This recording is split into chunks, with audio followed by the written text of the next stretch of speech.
wake up, it's time to be free. Wake up, was blind, now I see. Wake up, it's time to be me. Wake up, my mind is the key. Wake up, it's time to be me. Wake up, my mind is the key. What's up? It's Jullien Gordon here with another episode of Daily Jules, where I drop nuggets of wisdom to help you increase your degrees of freedom. The only thing that matters is not how many college degrees you have, but how many degrees of freedom you have acquired. It doesn't matter how much money you make. What matters is how you actually make money.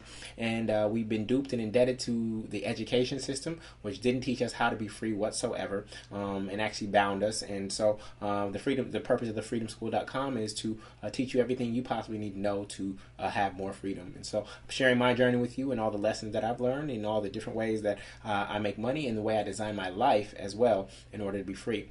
So today I want to talk to you about the four factors to freedom. The four factors to freedom. I believe that these are essential. They are in your full control. You know, for a long time we were focus on the 4.0 GPA, right? And when you really think about a 4.0 GPA, what it suggests is that I'm good at all these things. What it suggests is that I'm actually good at all these things. And in fact, that's not what the world's most successful people do. They don't try to be good at all things, right? They focus on the one or two things that they are great at, and then they surround themselves with a mastermind or fill the gaps with a team that is actually going to support them in their areas where they're not so strong. Not necessarily where they're weak, but where they're not so strong, right? Because it's really hard to master many things at once. And so I have a different 4.0 that I think is, but that is actually going to support you and actually help you be more free, and that you are in full control over. There's no professor who's going to give you some sort of analysis on this. Only you can look in the mirror and say whether or not you grew this other 4.0. So the four factors of freedom.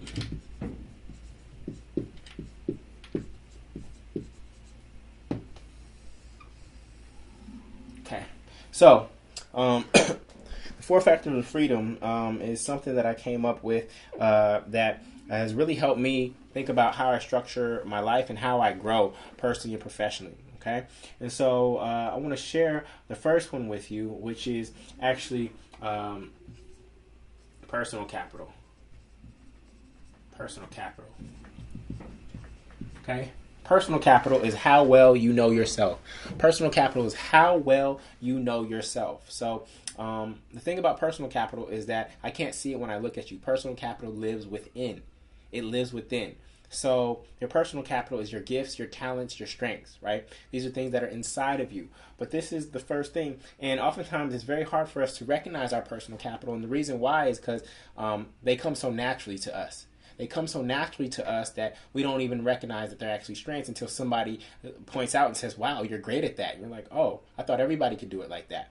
Right? So you need to listen for those kind of cues when people are like, you are so good at that. How'd you do that? You need to listen for those things, because those are, and write them down, because you want to capture that language, because your personal capital is extremely valuable. It's actually the foundation of everything. So your personal capital is how well you know yourself, right? A lot of people say know yourself. Well, this is how you know yourself.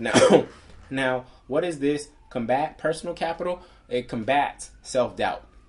It combats self-doubt, and that's one of the things that stops us from being free. Is we have so much self-doubt and so much worry about what other people think, and we aren't moving in our power and our confidence and self-mastery. And so personal capital, when you know that, wait, I have gifts, I have talents, I have something to give to the world, you no longer move through the world with cowardice and doubt. You actually move through the world with confidence. And so that's the first factor of freedom is your personal capital. The next one is your intellectual capital.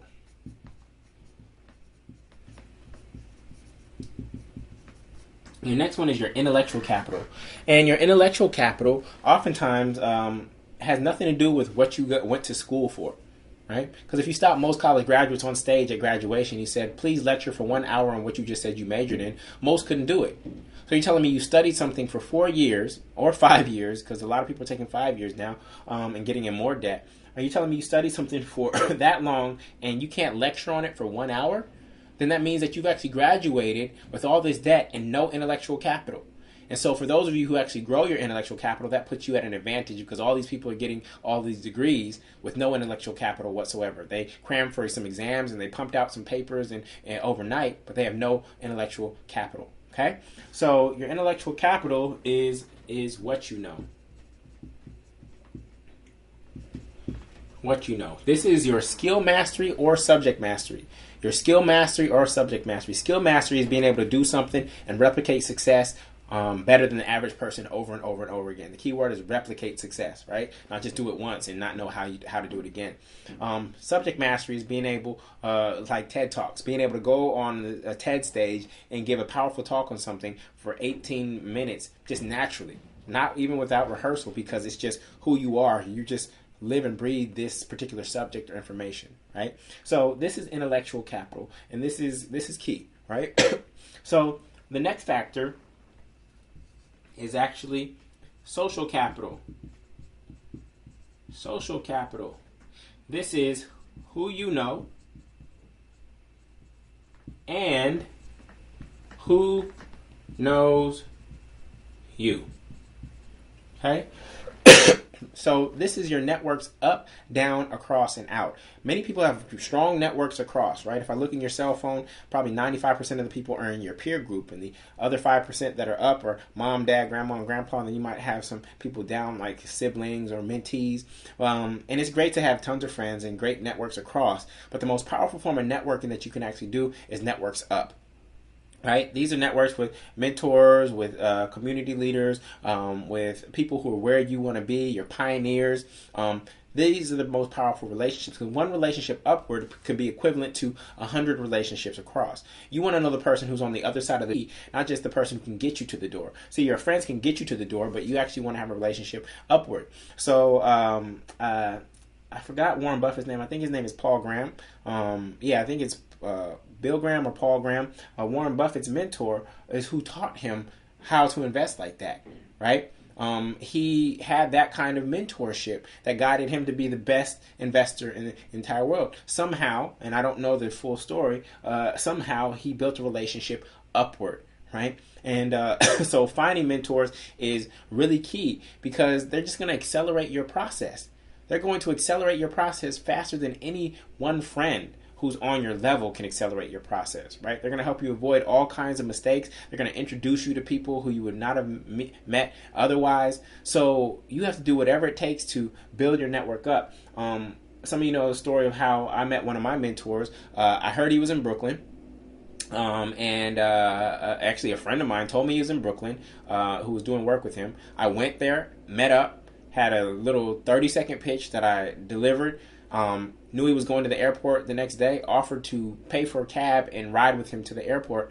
And had Starbucks in hand as soon as he came downstairs in the hotel, and we built a relationship in a 30-minute cab ride. Like, this is what you have to do. Like, your mentors and your network up, you should be, you shouldn't they wait for them to take you out. You should actually be offering to take them out to their favorite restaurant, and even if you don't eat. If you can't afford to take them to their favorite restaurant and both of you eat, at least take them to their favorite restaurant and allow them to eat. Usually they're going to try to take the tab, but no, you should pay it. It's that valuable, right? It's that valuable to build your network up, right? Social capital is so key. What kind of organizations and affiliations and associations are you part of? Fraternity, sorority, your team, your mastermind, right? Who is your social capital? Who do you know and who knows you? And then the fourth factor is a tricky one, but I'm going to break it down for you. It's financial capital. Financial capital. So this is how I explain financial capital: is who knows that you know what you know. Okay? So here's how this works.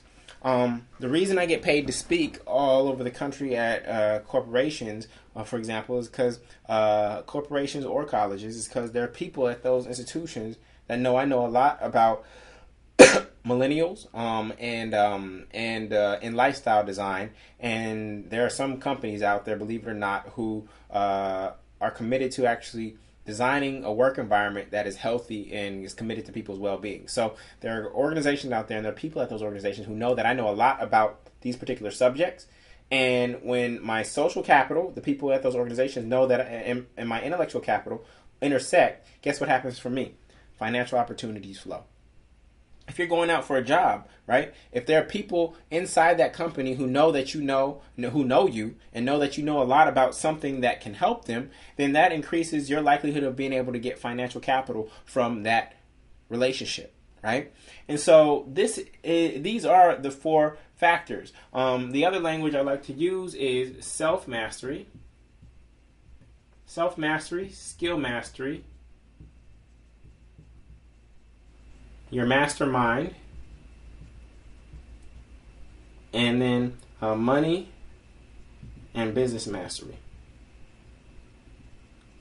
right? Because this is the same, who knows that you know what you know. So this is the same as you actually connecting with your target market, right? If you could have a great product, a great service, or whatnot, but if nobody knows that you actually have it, then you get no financial capital. So these are the 4 factors, right? Your self-mastery, that's your personal capital. Your skill mastery is your intellectual capital. Your mastermind is your social capital. And money and business mastery, that's what actually leads to financial capital. And the beautiful thing about these is that you are in full control. You get to grow all of these. There's nobody that can stop you from growing these 4 forms of capital. It is totally up to you.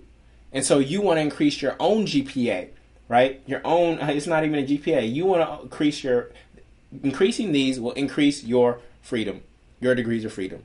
And so continue to focus on these. Ask yourself, how can I increase my self-mastery and my knowledge of self, right? There may be books like Gallup's StrengthsFinder. You may be able to go to events like Tony Robbins events, my events, take classes in the Freedom School, etc., right? To really understand who you are, take self-assessments like Myers-Briggs. Where do I have StrengthsFinder? It's up there somewhere. Yeah, here it is, StrengthsFinder. So that's something that helped me develop my intellectual capital. Journaling helped me develop my personal capital. StrengthsFinder.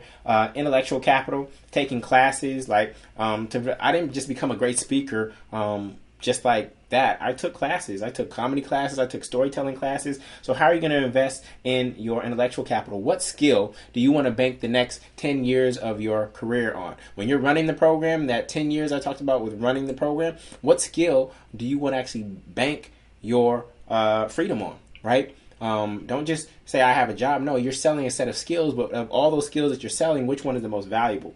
And then social capital. How do you grow your mastermind? Who are people in your networks or that you see around who inspire you that you know you need to be connected to, and you have to do whatever it takes to actually build relationship with them, right? This is really key. Not just the people who are close to you. As the late great Jim Rohn said, you're the average of the 5 people you spend the most time with. So you actually want to be not the dumbest in your group, but you likely don't want to be the smartest in your group, because then everybody's mooching off you in terms of knowledge and nobody's pushing you. You actually want to surround yourself with people who are going to push you, and this is why masterminding is so important, right? And then financial capital. Who knows that you know what you know? If you increase your intellectual capital and you increase your social capital, and then you cross those things by personal branding. I think you cross these things by personal branding. Personal branding. This is personal branding and business branding. You let the world know who you are and what you're up to. Then that actually leads to financial capital. And all of this leads you towards more freedom. So these are the 4 factors of freedom. These are so essential to you increasing your degrees of freedom. In fact, all of your degrees of freedom that you increase usually going to fit within one of these 4 categories. And to the extent that you grow these, the more free that you ultimately be.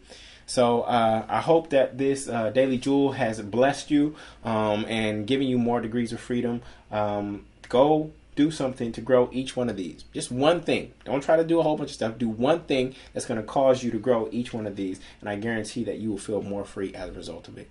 So with that, I want to say thank you so much, and I will see you in the next episode. Peace. I hope these mindsets, metaphors, and methodologies blessed you. If you desire more freedom, go to getfreenow.com to subscribe to the show on iTunes, YouTube, or Facebook, and get 4 of my best courses in the Freedom School for 100% free.